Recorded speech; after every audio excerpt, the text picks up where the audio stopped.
All right, good morning, everybody.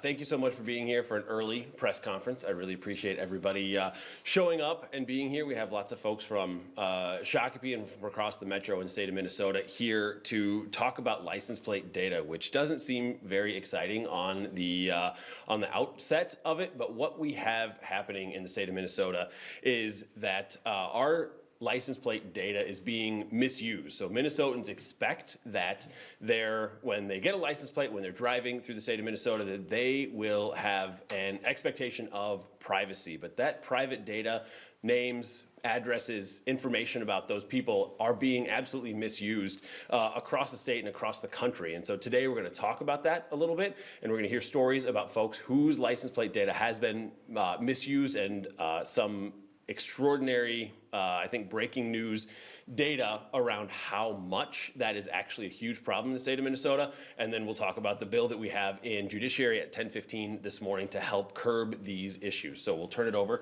to Nate. Thank you, Brad. Good morning. My name is Nate Bronhut. I am a white U.S. citizen, and I am a resident of Shakopee, Minnesota.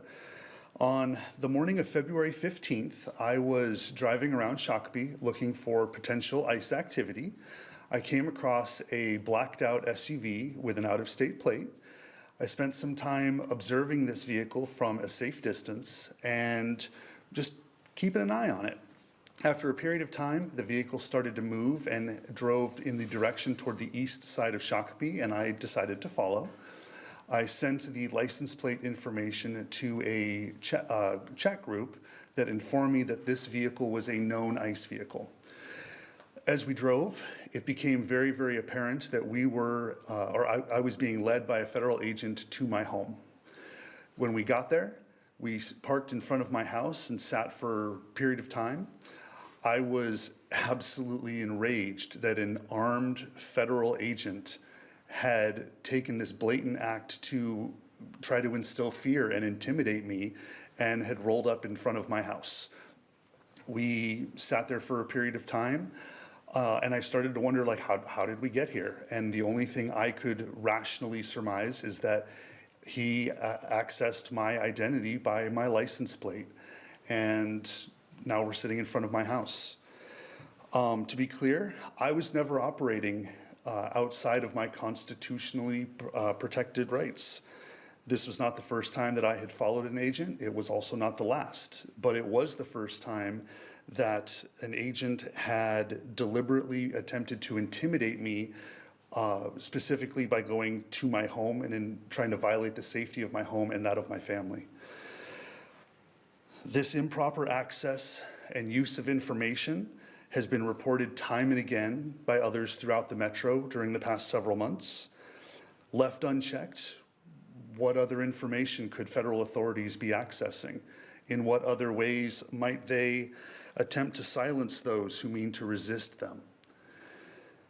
As a U.S. citizen, I always thought that I was immune from this kind of harassment from immigration officials, but I rapidly learned that my privilege does not protect me. It's unacceptable behavior that federal authorities can do this. If the shoe was on the other foot and I showed up at the house of a federal agent having accessed personal or confidential information, I have no doubt that I would have been arrested, criminally charged. Worse. The bill that is being discussed today will help ensure that personal information is protected from overreaching and overzealous federal authorities. And I hope that my story helps. Thank you.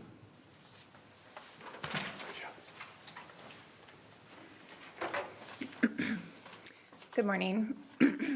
My name is Kelsey McFarland. I live in Afton, Minnesota. I'm here to share my experience and why we need common sense guardrails on how surveillance data can be used.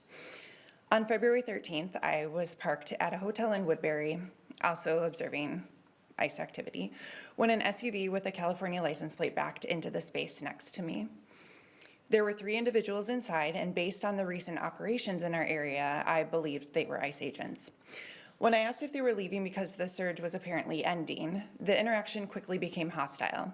They began berating me and mocking community members who had been observing their activities.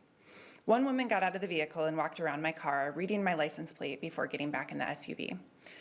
Later, when I reached my destination, I discovered 2 political stickers placed on the back of my car.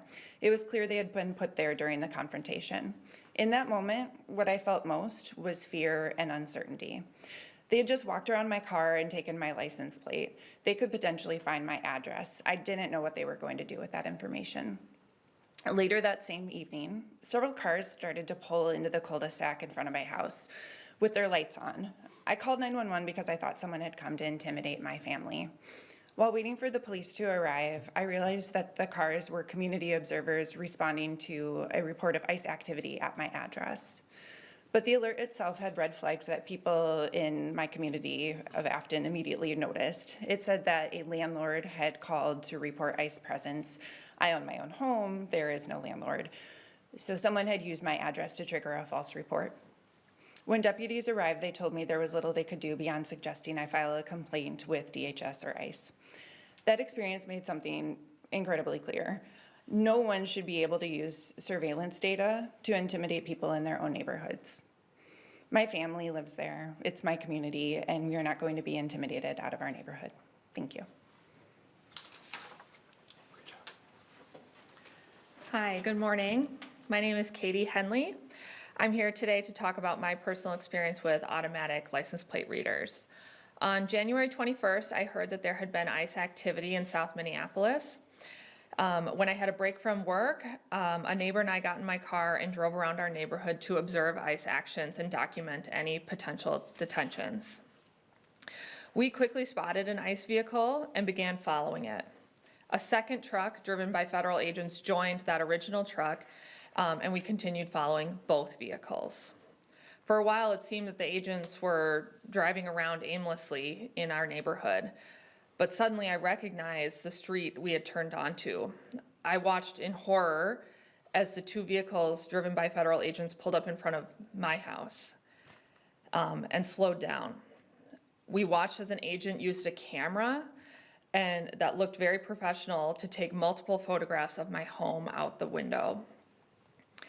While my neighbor and I were following the trucks, we never spoke to the agents, we never gave them our names, and never showed them any form of identification. There should have been no way for those agents to know where I live. I can only assume they used my license plate to find my home address. Slowing down and photographing my house was a clear attempt to intimidate me and my family. The experience has scared me. I have 2 young children, and I'm worried about their safety because masked federal agents know where they live, sleep, and play. I also worry about where those photos will end up and if federal agents will somehow try to use them against me in the future. I want to emphasize that at no time did I impede the federal agents. My vehicle remained at a safe distance, and I followed all traffic laws. I'm here today to support Representative Tabke's bill because my privacy has been violated by automatic license plate readers, and I firmly believe that no one else should have to endure that experience. It's time to strengthen Minnesota's automatic license plate reader laws. Thank you.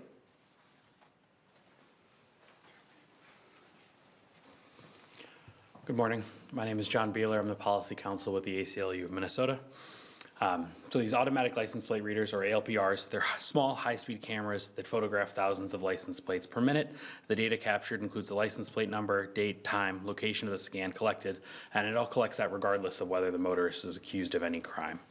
The companies that run these systems also collect data from private companies that use these recorders in the state, and those are currently entirely unregulated.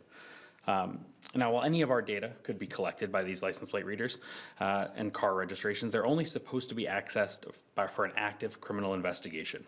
The statute that is on the books right now clearly envisions communication between law enforcement agencies, but the involvement of private companies in this space has effectively made them the arbiters of who can access our data and why. Out-of-state law enforcement fills out a form, queries these third-party servers like Flock and Axon, and searches our residents' data without Minnesota law enforcement agencies ever being notified that a search has been run or vetting the reason for the search. So Minnesota law enforcement agencies can limit access through these companies, and some are and some aren't, and that results in a huge discrepancy in the number of searches that we're seeing per suburb. So one metro suburb, by limiting access and requiring data sharing agreements with their agencies, averages about 180 searches by other law enforcement per month. 180 seems like a lot, and in some ways it is, but it is also very much on the low end.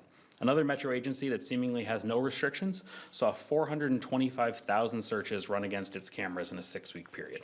That's nearly 500,000 searches or 1 million searches every 2 months. And again, that's just one suburb. So currently Minnesota law places restrictions on how that private data can be used, but the ACLU of Minnesota has discovered from public records requests that some law enforcement agencies are providing federal law enforcement with access to individuals' private data without a warrant, without an active criminal investigation.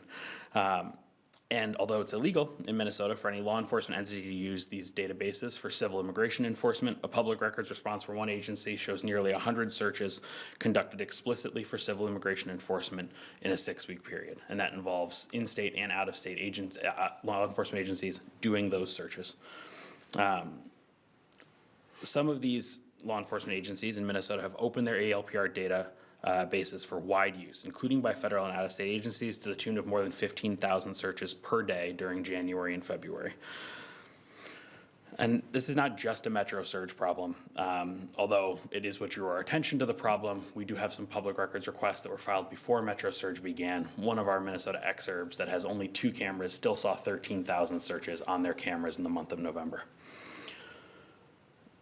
So these abuses of these ALPR databases make it clear that we need bills like Representative Tabke's to more tightly regulate and control the use of Minnesota's personal data.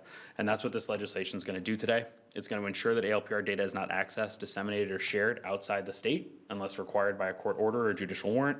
It's going to require that every local law enforcement agency maintains data sharing agreements with the other law enforcement agencies that have access to their cameras. It's going to require that any private entity using ALPR systems to post signage and to ensure that their data is protected. And it's going to prevent any person or entity from selling, transferring, or sharing that personal data collected by their systems without the affirmative consent of the person who's been collected, without a judicial warrant, or without a court order. So that's all I think we have for you today. And if we have questions, we're happy to answer. Can I follow up on that? So that's jurisdictionally how you can do this illegally, because you can't regulate federal officers of the federal government, but it's how local law enforcement would or would not cooperate. That's what you can regulate here. So it's not necessarily a matter of cooperation, it's that data sharing. And so most of the federal agencies don't have contracts with these third-party companies, but they use friendly out-of-state local law enforcement agencies to run the searches for them. So the companies like Flock say that their systems cannot be used for immigration enforcement, and our laws say that as well. But the federal government uses local law enforcement agencies out of state to run those searches. So are you regulating the companies, or are you regulating local law enforcement through the legislation? The bill does both. It regulates local law enforcement and who they can share the data with and under what restrictions. And it also puts the initial restrictions on private companies by requiring that they maintain those data sharing agreements and let people know when those cameras are in use. I want to add on to that. This bill was understood and created because of what was happening with Operation Metro Surge and understanding how the folks behind me and myself included have had our driver's license data, our driver's license plate data accessed illegally in the state of Minnesota. And it is up to Minnesotans to make sure that we are protecting people's private data. They share that with us. And it's unconscionable to me that this is being so overused. 425,000 times our data has been accessed by one police department in the metro alone. And that is not what Minnesotans expect from us. And again, would it let you know if your data is being shared or not allow your data to be shared? What it would, if anybody out of the state would like to access our data, they need to have a judicial warrant in order to do that. If it's within the state, they would need to have an agreement between the police departments, and this is already well accepted practices within many of the police departments, and we're locking this down to make sure that everybody follows that same practice to make sure that our data is protected. Is this at all akin to, Minnesota had, it was a bipartisan concern, I think, legislation about driver's license lookup, remember the huge controversy of all the local law enforcement agencies and beyond that were looking up driver's license data. That was a bipartisan concern, crackdown. Is this analogous, do you think, to that Yeah, perhaps? absolutely. This is on the same thing, and we know that there are many Republicans who are very concerned about license plate data and protecting Minnesotans' private data. And so I'm hoping that that gets us through Judiciary Committee today at 10:15, and I think that we have a good chance of doing that. I can't guarantee anything at this point, but we know that a lot of Republicans very much value private data protection, and that's what this bill does, and that's what this is. Would you appeal to them? Say if you had a problem with everybody looking up your driver's license, you should have a problem with looking up your driver's or your plate data? Yeah. I mean, is it the same argument in your mind? Yeah, absolutely. It is the same, it's the flip side of the same coin, is a better way to say that. And so what this does, like if anybody, like we have no idea right now who is accessing our data. My license plate was accessed many, many times over the course of Operation Metro Surge. And with that, we don't know who is doing that. It was an out-of-state person that was accessing the license plate data. We have the state of Michigan, who is tens of thousands of times it's getting access to Minnesotans' license plates. We have multiple cities that are having hundreds of thousands of access to our license plate data to track people, to make sure that we know where people are. And there is good law enforcement need for these kinds of things, which many of the police departments are doing, but we can make sure that that is still successful and also make sure we're protecting people's data. And unlike our actual driver's license, plate for sure has our address. Does it have image? Is it linked to our driver's license and our faces too? I mean, what's in there? What do we know? Yeah, so the public-facing side of a license plate data is the license plate number, whether you've paid your tabs, and what vehicle that is attached to. So if it's a red Mazda, for example, that is attached. That is all public data. But your name, your address, your other private information regarding the person is private data in the state of Minnesota, and it's up to us to make sure that we are protecting that, and what's happening today is not right. Thank you, everybody. Appreciate you being here, and folks we are in judiciary hearing at 10:15 this morning, and hopefully moving forward to public safety from there. So. You don't know your vote count yet? Have you heard it could be bipartisan? There is absolutely interest in it that we're continuing to work on, so I guarantee nothing at this point. So, thank you. Thanks, everybody. Sure, just want